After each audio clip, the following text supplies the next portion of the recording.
الحمد لله وحده والصلاة والسلام على سيد الأنبياء محمد وآله وصحبه أجمعين.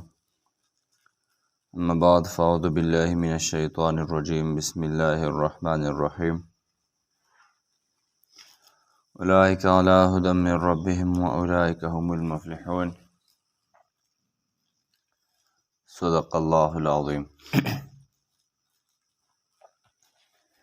الله جل شانه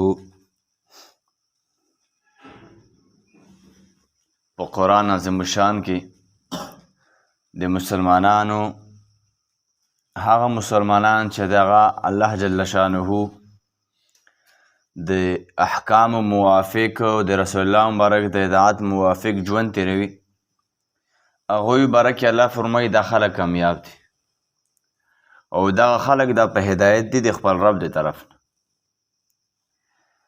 د رمضان المبارک میاشت تیره شوه، روژې م ونیولې الحمدلله،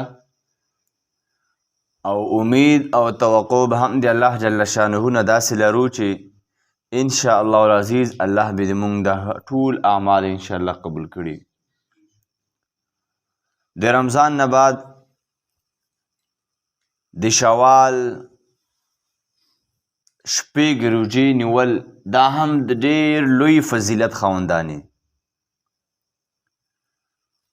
د جناب رسول الله مبارک صلی الله علیه و آله وسلم د احادیثو په رڼا کې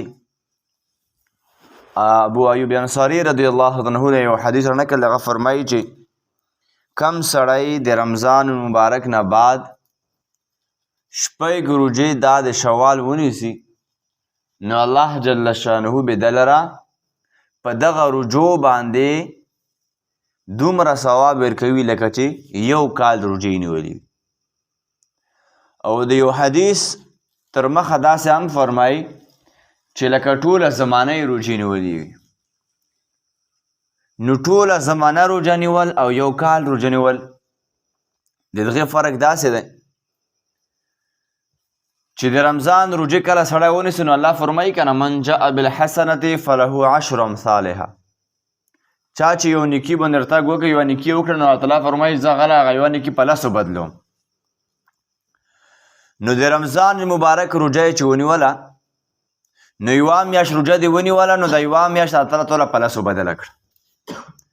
نو لکه چې لس میاشتې روژې دې ونیولې.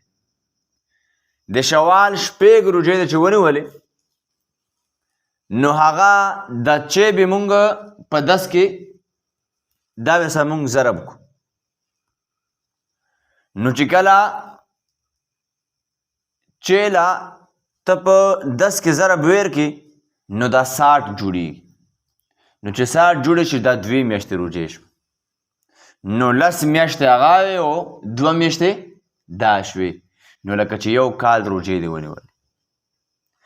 او هغه حدیث چې په هغې کې رسول الله مبارک فرمایي چې ټوله زمانه روژه، نو علما فرمایي چې کله یو سړی هر کال دغه شانې کار کوي، هر کال دغه شانې کار کوي، نو چې آخره پورې دی هم دغه شانې مطلب روژه ونیسي نو داسې شو لکه چې د ټوله زمانه روژه ونیول.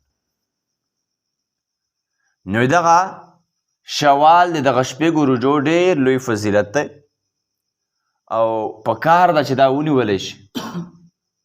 کوشش وکړو دا ونیسو. او بیا د شوال د اول تاریخ نه تر آخري تاریخ پورې دا لازم نه دی چې ته خامخا په یو ځای ټولې روژې ونیسه.